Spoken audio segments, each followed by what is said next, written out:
Good evening, everyone, and welcome to the Metaphysical Hour. I'm Julia Cannon, and today is September 7th, 2018. Can you believe it? We're already into September. Oh my gosh, this year is just completely flying by. And with everything that's coming up, we're going to be into next year, middle of next year before I realize it. Anyway, we have so many things coming up, and I think I will wait because I think we'll be talking about that during our show with our guest today, who I just want to go ahead and get her on. She is so amazing. I love her, love her, love her. This is Valerie. Valerie is a level 2 QHHT practitioner. And actually, I think I'm just going to do that and let you tell we'll bring out everything that you've been doing as you do the show. Yeah, not give away too many things right now. Anyway, I just recently got to know Valerie a whole lot better than I ever knew her before. And oh my gosh, you were just such an amazing person and just all heart. And we had a good time in Arkansas. Yes, we did. Yes, we did. It's always funny. It's funny how these classes go. And anyway, first of all, I'll bring you on, Valerie Camozzi. Welcome so much, and thank you for being here. Thanks, Julia. It's great to be here. It's good to see you again. I know, you too. It seems like just a few days ago. I know. And I want to apologize to everyone. Last week's show, when you were supposed to be on, as Mom would say, the gremlins were at work. Because it just wasn't supposed to happen that day. It was funny. It was the cosmos taking over. I mean, it was the strangest thing. I don't know if we were still in any retrogrades at that point. I think we were kind of at a tail end of something. If something was going on, for sure. Everything we tried, we couldn't make a connection. Nothing worked. And then as soon as we let Don go with the recorded show and archive, then we started being able to do things. It was like, and then we couldn't connect back with Don to let him know that we were good. So true. It just wasn't supposed to happen. No, not at all. Not at all. But here we are. Yep. Everything's divine timing. Absolutely. Absolutely. So let's just get on because we may have to do 3 shows to get your full story in. So I want to get right on. And let's just talk about your life. Valerie Camozzi, this is your life. Oh my gosh. Okay, here we go. Well, it's interesting because I have to say it was really a journey to where I am now with QHHT. And I love every step of the way, although it was, as your mom would say, convoluted in how I got there. But it was amazing because I'll start back with, when I was a kid, I had a really vivid imagination. Little did I know that was a precursor for QHHT. But it was interesting because when I was younger, my mom always said you could do whatever you want. So I was very fortunate to grow up with parents like that. And my mom she reminds me so much of your mom. They were ahead of their time. And my mom did things that a woman just didn't do. She was a chemistry major and won chemistry awards at a time when women couldn't even take science courses. Wow. And then she was a VP of a bank and a teacher and all these other things. And I saw that, and it was kind of mentoring in that I could do whatever I want to do. And so my convoluted route was 10 years of teaching, where I went through 2 master's programs in special education and elementary education. But they weren't really hiring. So I did a lot of substitute work. And then I did get a special ed job. But it was a lot of laying off, rehiring, laying off. So you and I share a background because then I went into nursing. So I did that for 25 years, and I think you did it for 20 plus years. Right. And you know what that's like. You're very science oriented, you're very medically oriented, and it was great. I did neonatal and pediatric for intensive care for 25 years. I had neonatal intensive care in there too. And it was wonderful. I mean, it was great. I loved connecting with the preemies and the parents and parents in crisis, and just being able to support and do whatever you could to help their bond with their little infant and make sure they all go home happily ever after. Because that's so important, because those babies are just in these little incubators and they're or just various things, and sometimes they have so much equipment to them, the parents are afraid to touch them Absolutely. or do anything, and that's so vital at that point. Yeah, they think they're going to break them, and really it's just, and it's so beautiful when it happens. I mean, kids would be, they would be like 12 ounces, and you could still have them on the ventilator and kangaroo on the mom's or dad's chest. And the dads were funny because the babies would snuggle in there and you'd have to go down reaching for them to get them back out. But it was great. It was great. And all the research showed too that it was so nurturing for the baby. They gained weight faster, and it was a wonderful experience. But it was actually in nursing that things started happening that kind of rocked my world. Okay, tell us about it. And you heard a little bit about this, but it was interesting. I started seeing things and hearing things, and don't really tell your medical colleagues that, because No. you don't want the white jackets. No, because there's a whole rotation in nursing school for that, and that's called psych nursing. There you go. We don't want to. Yeah, we don't want to be. And I love psych nursing, by the way, too. I almost went into it.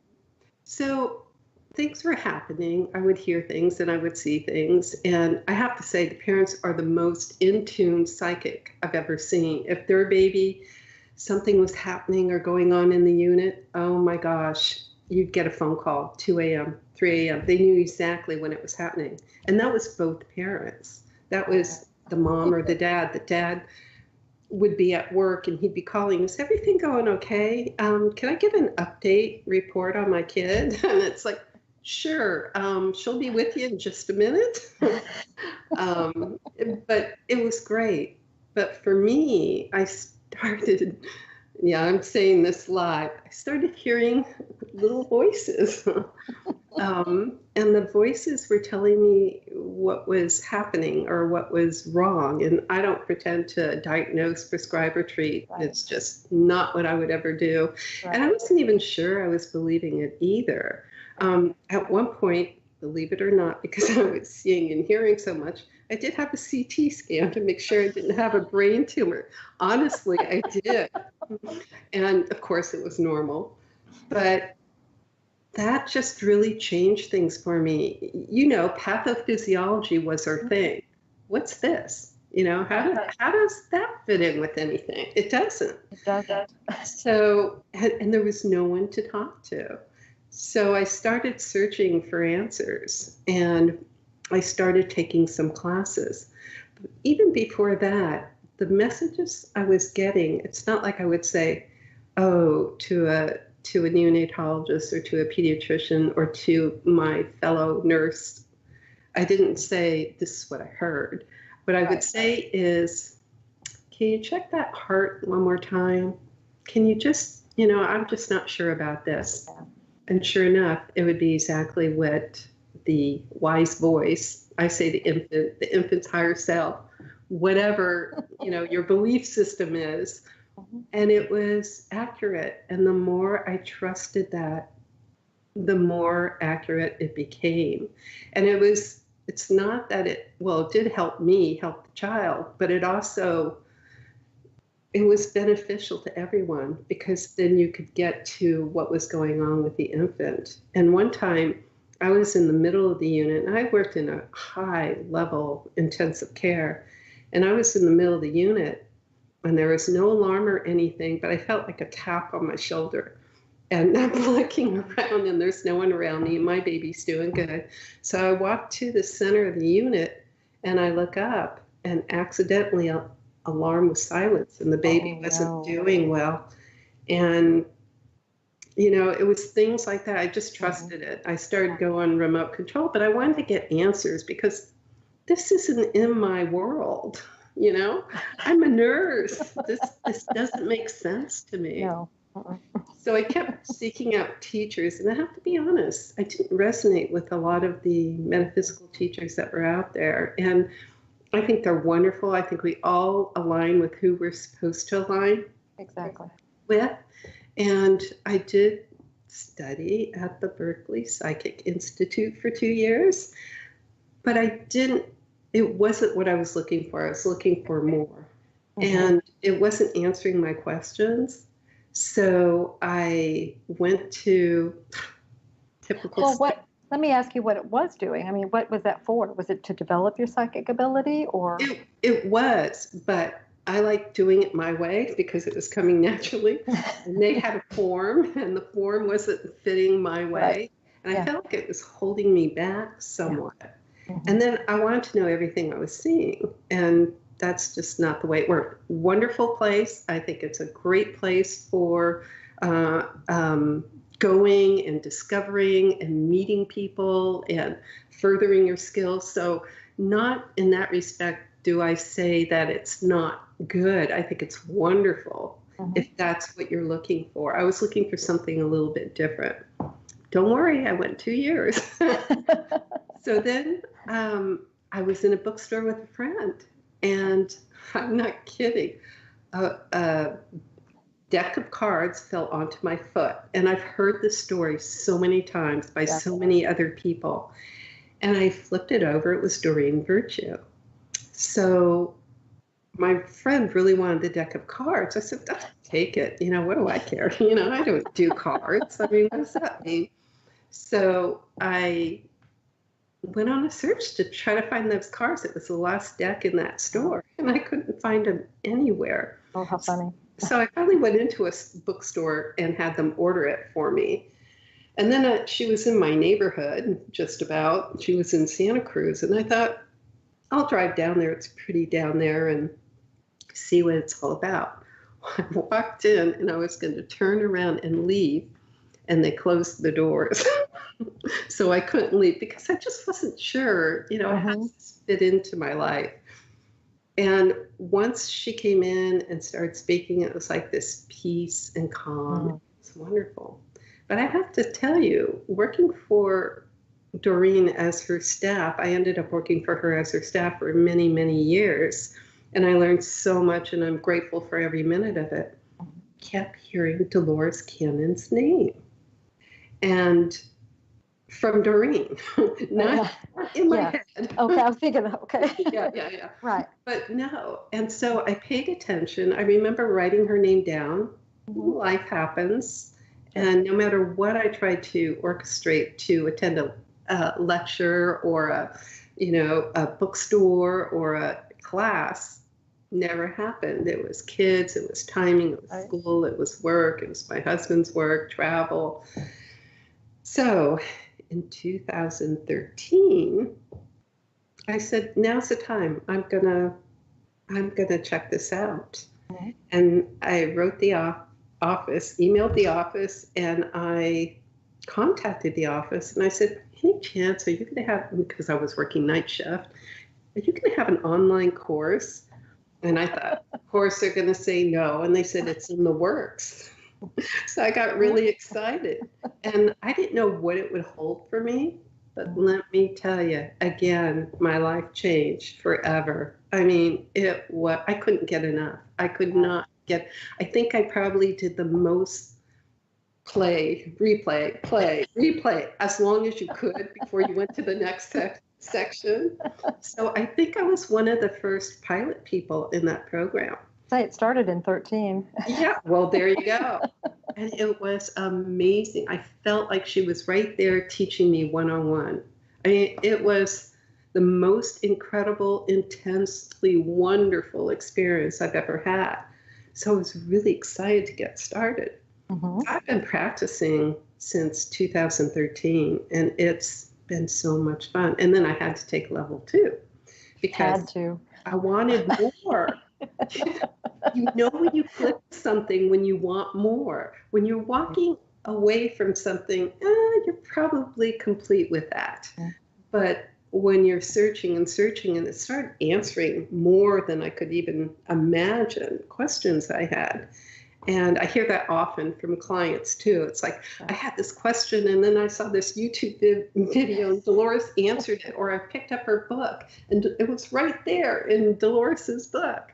So it was really exciting. So I took from your mother, and you were co-teaching it up there on stage in I think that was, I wrote it down, I think that was 2014 in Springdale. Oh, yes. Was that in September, or was that? It was earlier? In June. Okay, it was the earlier one then. Okay. Yeah, it was in June, and I loved it so much. And it's funny because I was talking to your mom about, she was so nice. She'd be walking down the aisle and you'd stop her to talk to her and she'd just stop and chat. And it was great. So I had some questions for her and she answered every single one of them. It was Wonderful. really awesome class. And I met my tribe there, you know, people I'm still in contact with. So I loved it so much that I went back July 2015 and took another level 2. And it was kind of cool because I could see the back of my head on the screen. I was going to say, because, yeah, you were in the class that we show in the films that we recorded. But it was great because when I was sitting there in the second level 2, I felt like I was right there and your mom was teaching and you were teaching, and it was great. And I met more people. So every time you go to something like that, you meet so many wonderful people and it becomes such a great community and network. So that was pretty cool. So that's my story and I'm sticking to it. Well, you've had more since then now. More? Oh, yeah. Yeah. You just, why were we in Arkansas? Well, you know, it's interesting because, Julia, I don't think I told you this, but I was so shocked that I took level 3. And the reason I say that is not because I didn't think of taking it someday, but how it was orchestrated. I wonder if your mom had something to do with it. Because, I don't know. I mean, seriously, let me tell you how it really happened. Okay. So a friend of mine, a dear friend of mine, dear colleague of mine, said, "Oh, that's great. You're going to take the April level 3. I know there's room in it."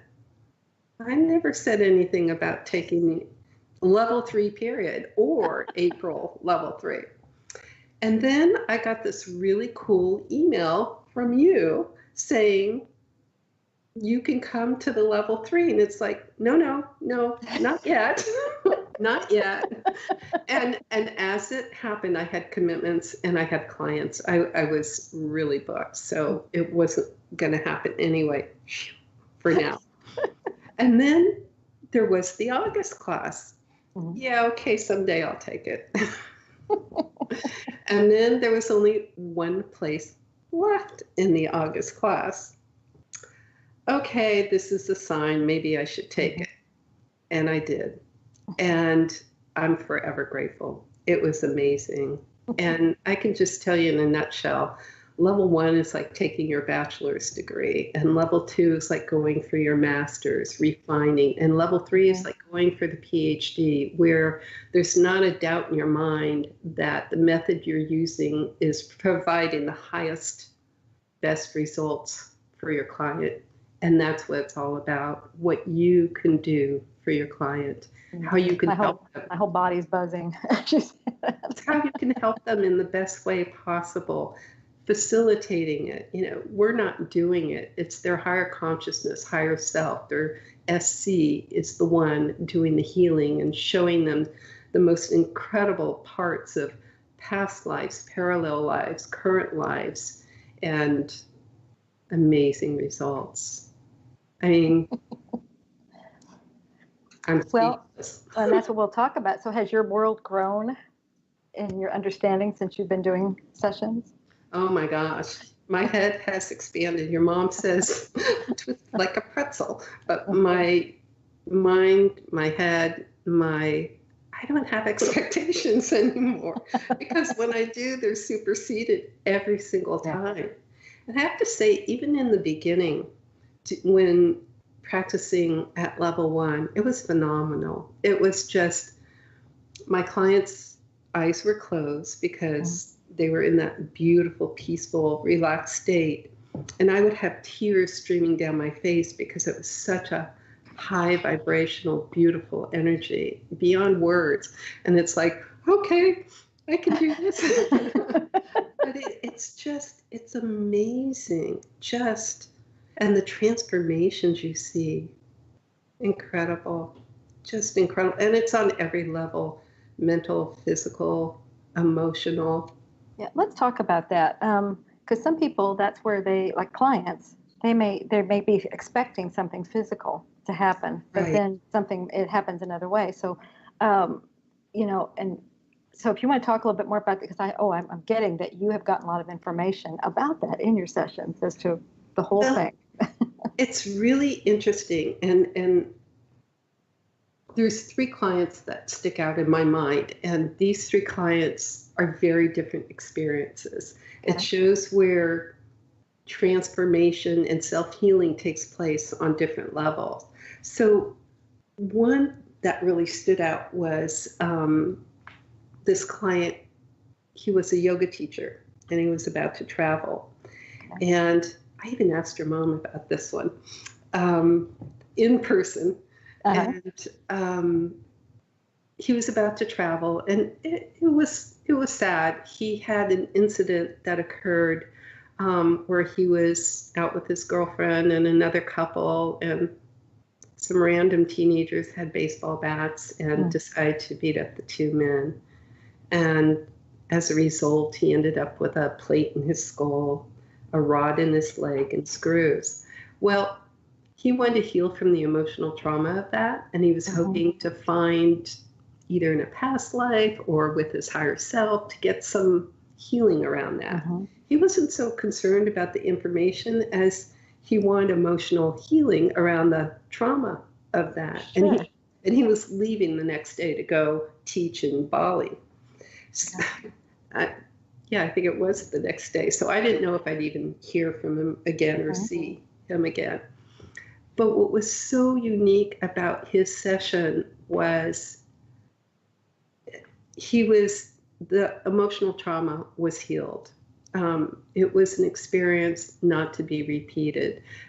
Why it happened, he wasn't even searching for why it happened, but it was really to let him know that there are energies out there, and you don't have to take on that energy. You don't have to hold that in your body. You don't have to use that and get stuck in the past. So I'm paraphrasing it, but all that was released for him.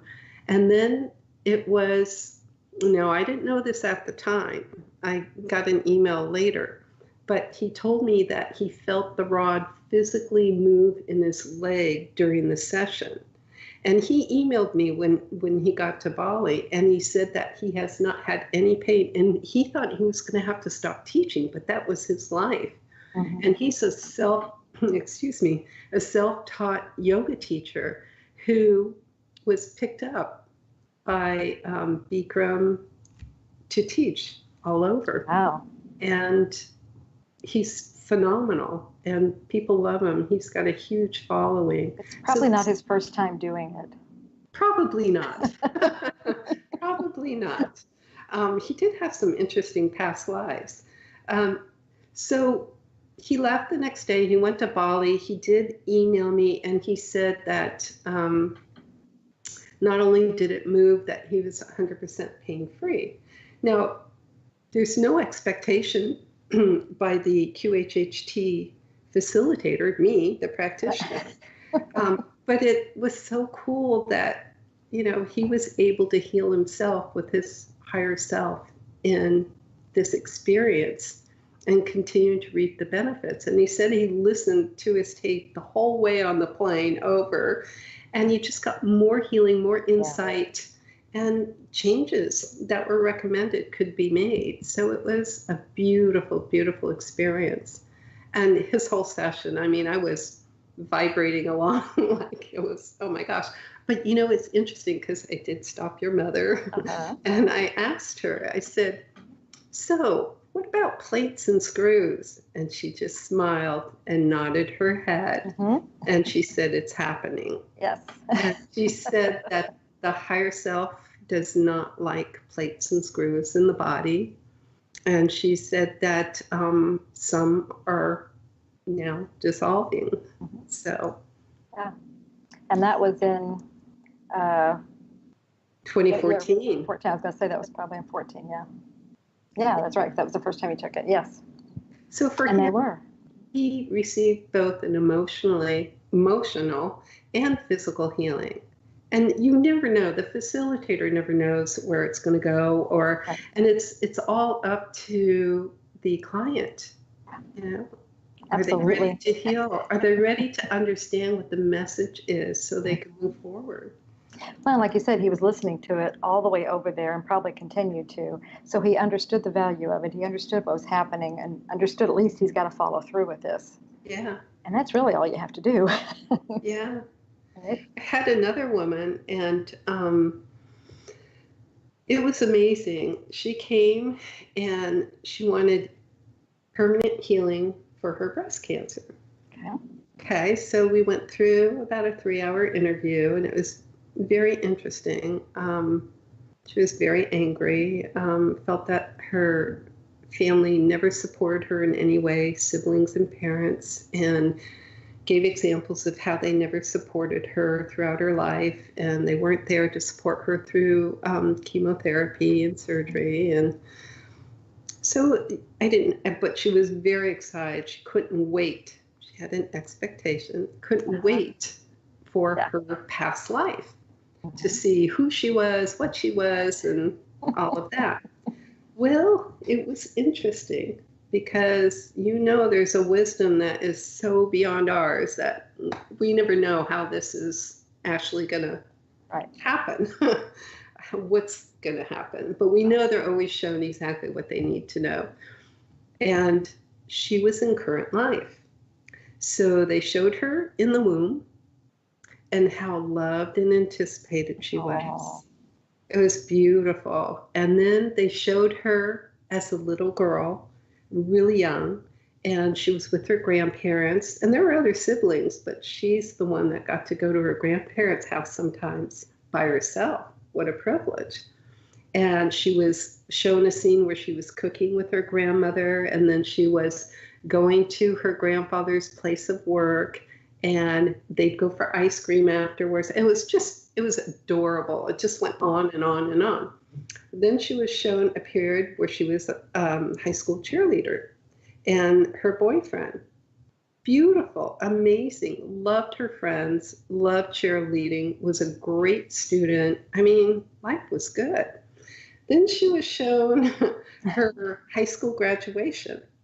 And again, it was her parents invited her boyfriend, her best friend, her other friends, her grandparents were there. And she was just beaming with the most incredible, it still gives me chills, smile, laying there just smiling and loving the experience, remembering every part of it and how good it was and how wonderful her parents were to do this for her and who was there, what they were having, what they did afterwards. And then they showed her wedding to her partner. Her parents were there, and she got to feel the emotions her parents felt. And tears were coming down her face, and it was beautiful and wonderful. And when I asked the higher self why it chose that life, current life, to show her, it was so she could see how loved and nurtured and supported she was throughout her life and still is. So it was amazing. Yeah, for some reason, she was choosing to only remember, or she had a slanted memory, maybe. Her perception in her conscious mind was very different from the perception she was shown by her higher self. Very different. Yeah, I'm getting it's like, well, you can also look at it like this, and that's the high self is so wonderful at that, giving that perspective. And who would have figured, you know? I know. I mean, current life. And so we talked about it after, and she goes, "Oh, I didn't have a past life, did I?" It's like, no. I said, "But how do you feel now?" And she goes, "Oh my gosh, I feel light, like a ton's been lifted." And it made her think. Now, we don't expect follow-up. We never know what's going to happen. But I haven't heard from her. But as she listens to her tape and understands the message her body was giving her, that's self-healing with the higher self. She can make Absolutely. the changes. Yeah, because we know cancer is anger. And Well, so if she Soul will let that Speak. go, yes. Soul Speak, your book is phenomenal. I tell everybody about that book. All my fellow practitioners in the medical field, I tell about that book. So I love it. And I love that little, I call it my cheat sheet. The index. Yeah, like the quick guide, I think. The quick guide, the quick reference guide. Yeah. I use that because you can go down body systems. Oh, okay, check. I get it. And use it for myself too. Oh, is that what's going on? But it's a great book. Thank you for writing that. Thank you. Thank them. Thank you. Yeah, it's powerful. So I had one more. Do we have time? Okay, absolutely. Okay, there was one more. And this was an interesting case. I'm giggling now in hindsight, but it was very informative too, where this woman came and she wanted to know why she chose a current life of being anorexic. Okay. Beautiful woman, absolutely looked healthy, beautiful. So I'm just listening to her story and she's talking, and I'm not in the interview, I'm not really finding the connection, but let's see what the higher self has to say about it and what she's shown. Right. Well, I'll just summarize it with this part of the story, but so she just kept saying, "I'm starving, I'm starving, I'm starving." And it was a very interesting voice that she was using. And it was... Was that in the interview or was that in the session? No, in the session, in the QHHT session part now. I'm starving, okay. And during her session, she just kept saying, "I'm starving, I'm starving." It was almost like a cartoon character. And I'm trying to figure out what she is because we don't want to leave them. Right. And I'm asking all these questions and, how do you perceive yourself? What do you see around? And she is still searching for food and hungry. I'm not kidding you. After about 30 minutes of trying to figure out what she is, oh yes, 30 minutes, it was amazing. She was a snake. And I had that visual. She was a snake and she was starving. And the SC told her she carried that into her present life and that she didn't need to carry that anymore. And that if it could be released in that session. And the emotional component, she never understood why she was, and there's a whole psychology behind anorexia, and I'm not pretending to be very versed in that, but in her life, she's got a good life, in the interview. And so she couldn't figure out why she was anorexic. It's just, she felt like she was always starving. And so anyway, that was kind of a cool session because she could make that connection and know that she doesn't have to carry it any longer in this life. And that's a wild one. I know. I've had rocks, I've had trees. Yeah. Well, we say a lot of times if they have issues with the weight, it can go back to a life where they were starved or they were, or they had too much or something like that. But a snake, that's really... It's like, okay, we're going to get somewhere. I'm going to latch on to something. And then finally she goes, "I'm a snake."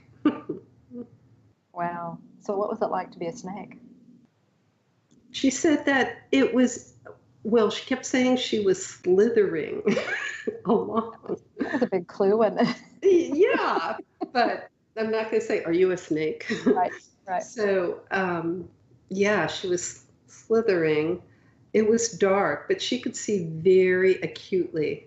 Her eyesight was very acute. So there definitely were parts where it was very vivid, what she was seeing. I mean, there were leaves and there were, describing the ground and the terrain and everything. So it was interesting. It was Very cool. Yeah, from that perspective. Yeah. Wow. And that's some of the, I mean, that's where the Convoluted Universe books came from, were things like that. And you just keep digging for that perspective, for that, what's it like to be that? And then, and then it goes on, what the lesson was. And that's why your mom always said it's mind expanding. No kidding. Right. Because first of all, to allow in there that you can be these things, like you're saying, rocks and plants and trees and all kinds of things. And but there's a lesson. I was kelp. You were kelp. There you go. And what was it like to be kelp? It was beautiful. I didn't know what I was. There was just this peace and serenity. And the movement, I didn't know was liquid. It was just movement. And it was bliss, pure bliss. And then pop, I was out of the water and I was kelp. Oh. I don't know how that happened. It just happened. You were harvested? I guess. I don't know. All of a sudden I was on top of the water. Interesting. Yeah. These sessions are beautiful, amazing. I had someone who had a parallel life, was John Hancock. Okay. And his question was, one of his interview questions was, why am I so obsessed and fascinated with George Washington? There you go. It was wild. It was great. It was fun. Yeah, you never know what you'll come into. That's what's exciting about this, because it's an adventure for both parties. It is. And there's always information you're seeking, because the higher self 100% knows before the person even shows up what they need to know for their highest and best good, and it never fails.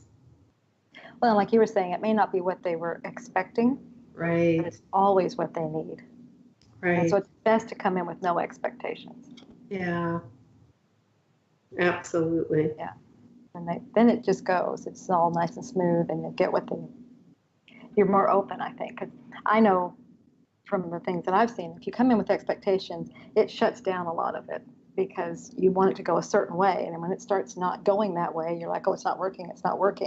Right. So, and I'm saying this because there are a lot of people out there that have had these experiences, and they don't realize that they're the ones that have probably shut down their session.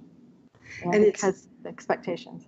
And it's for us too, growing and evolving as practitioners, knowing that, hey, you leave your expectations at the door, because it could be a steak, could be kelp, or it could be current life or a parallel life.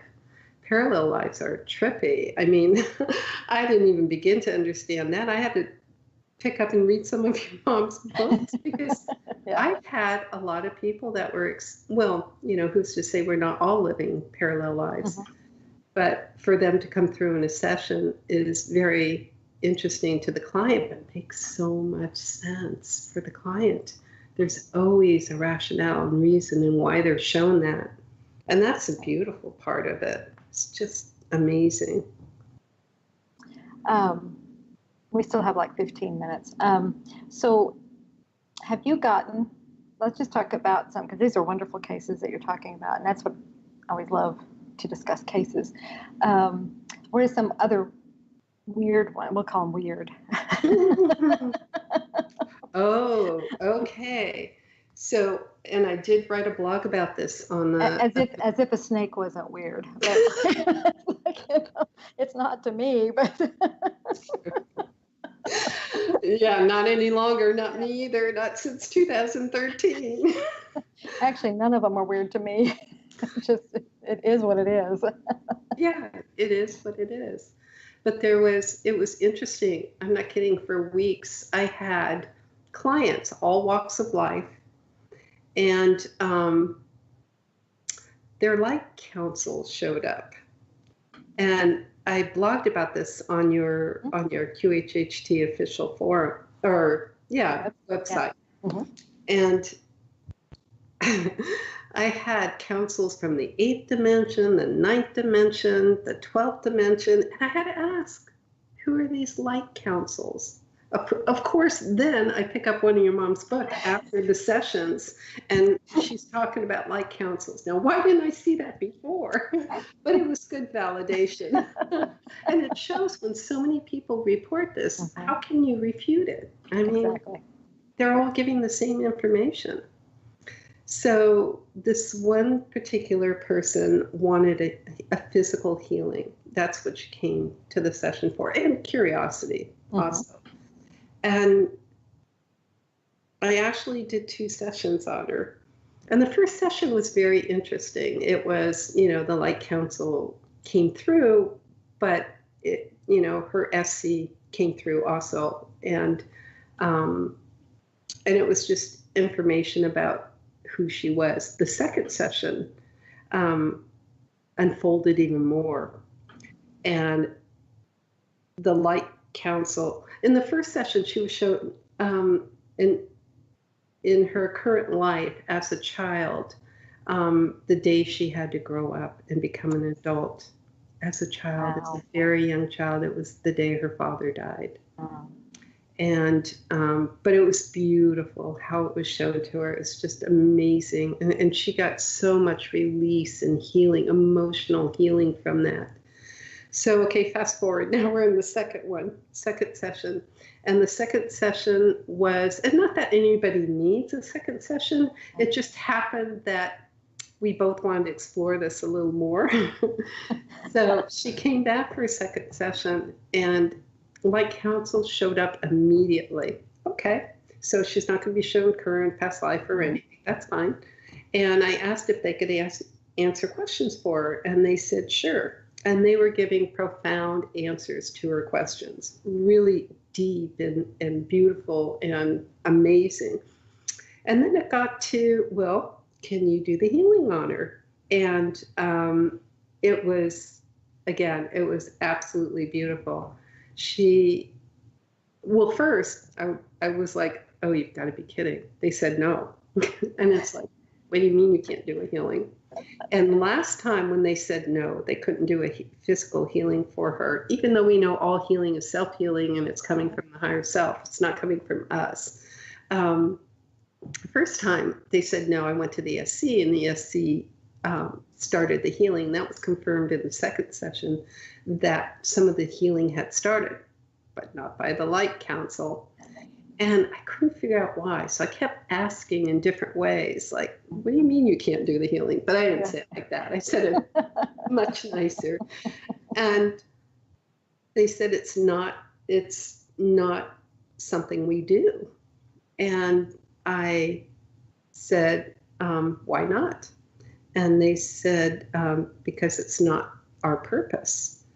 And then all of a sudden, and I kept hearing, while I'm having this conversation, and my client's answering, I kept hearing, I give permission, I give permission, I give permission.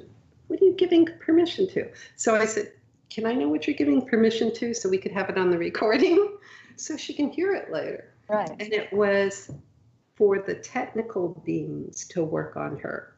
So the light council was right. It wasn't their purpose, but they had technical beings that work on human form and other forms. And then my client said, oh my. And I said, oh, what are you experiencing now? and I said, please share. And she said, I'm on an operating table.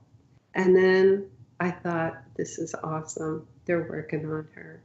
And she described the beings. It was very interesting to hear the description of the beings. They were kind of etheric and floating, and had instruments, and light was beaming through her. And then afterwards, she was telling me after I counted her up and she was out, she was telling me, "Ooh, that hurt a little bit." And I said, "Oh my gosh, you should have told me I could remove any sensations you're having." She goes, "No, I asked for it." I said, "What do you mean you asked for it?" And she said, "I wanted to know where they were working, so I asked them to let me feel it, please." She said, "It didn't hurt that bad."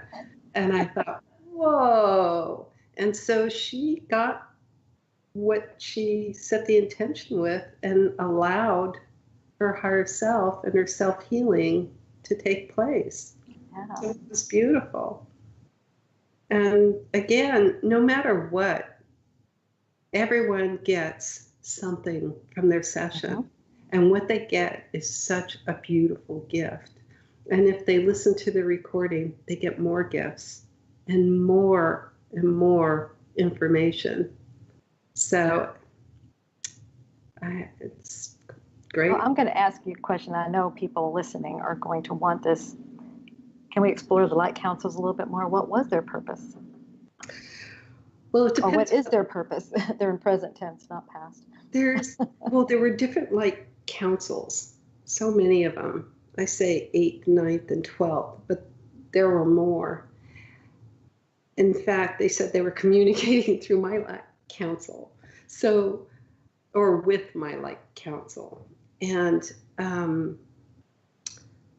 there's just so many purposes. Some are caretakers of the earth or people they've sent to earth, in human form. This particular person has never been in a body before. So she wanted to take on and experience some of what humans were experiencing in their physical body and their physical illness.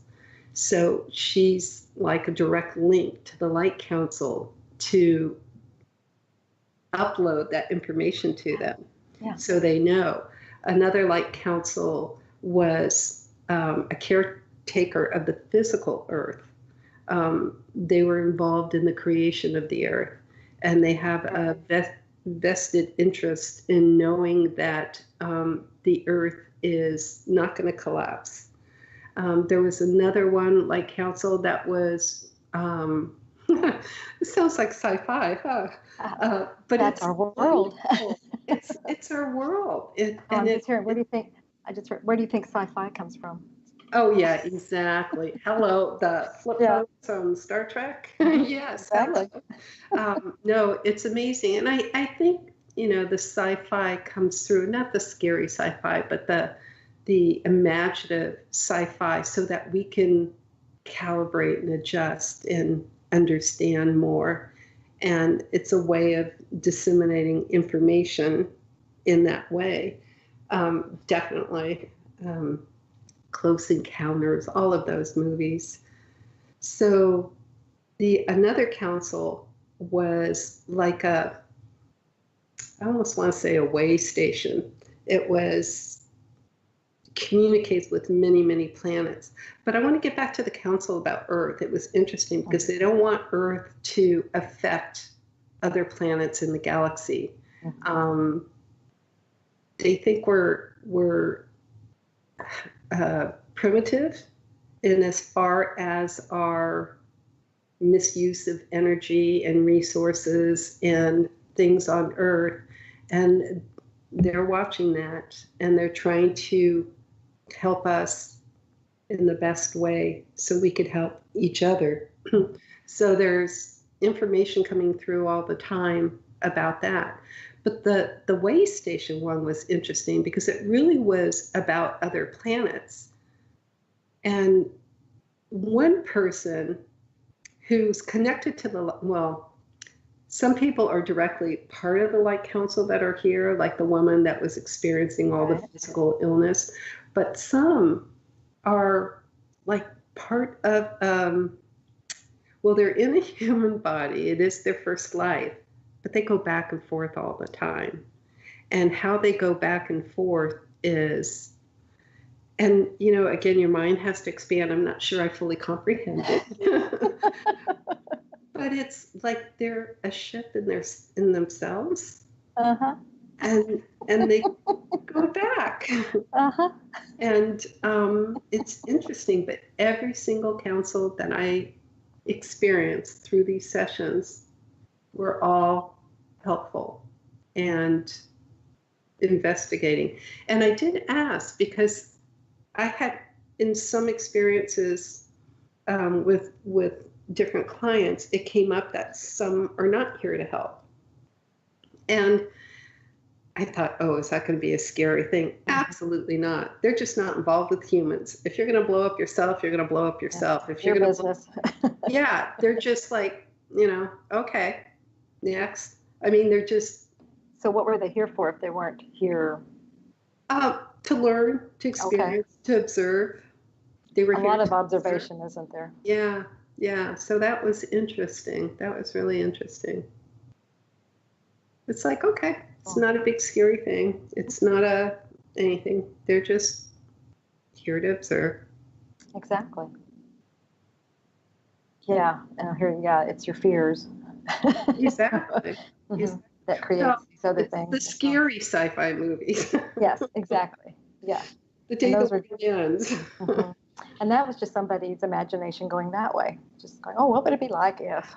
And then, and then it scares people. End. That's one thing we learn from our sessions. We never end. No. We're always energy. And we're energy now. Our bodies, we're energy.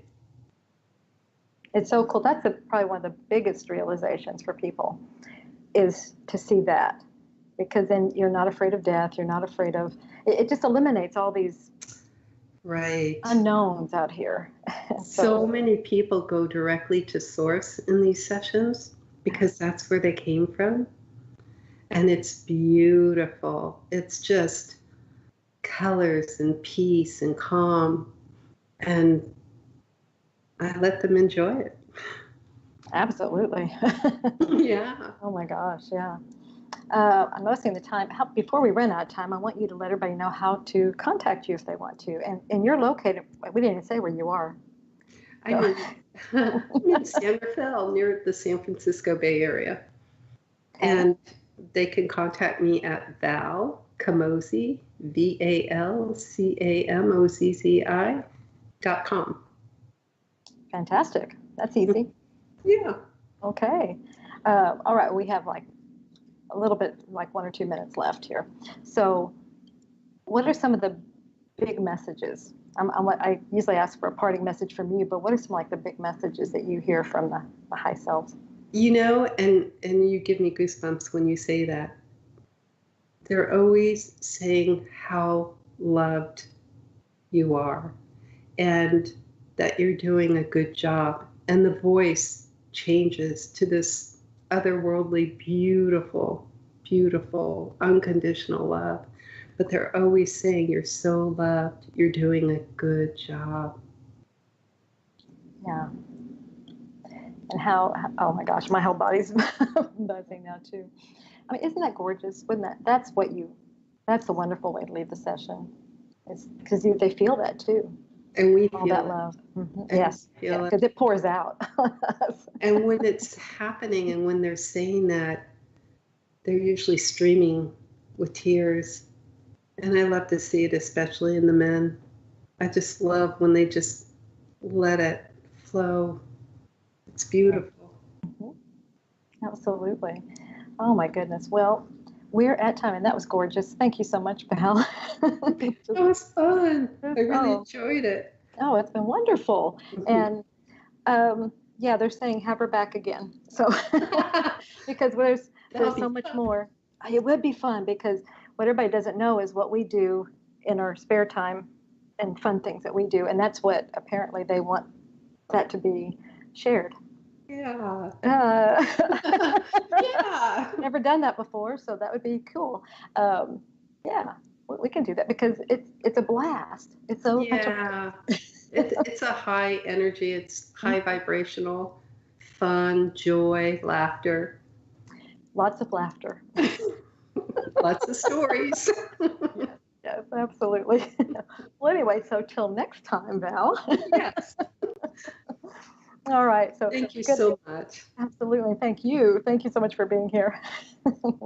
All right. So everyone, we'll wish you adieu and have a wonderful, wonderful week. And gosh, September. I still can't believe that. Oh, I wanted to announce real quick, we have classes coming up in Hawaii, a whole score of them. I cannot imagine a better place for classes to be on this level. So please go to our site to find out more information about that. That's QHHTofficial.com. You'll get all the information you could ever want there. So anyway, see you all very soon, and aloha. I love that. Bye-bye. Bye.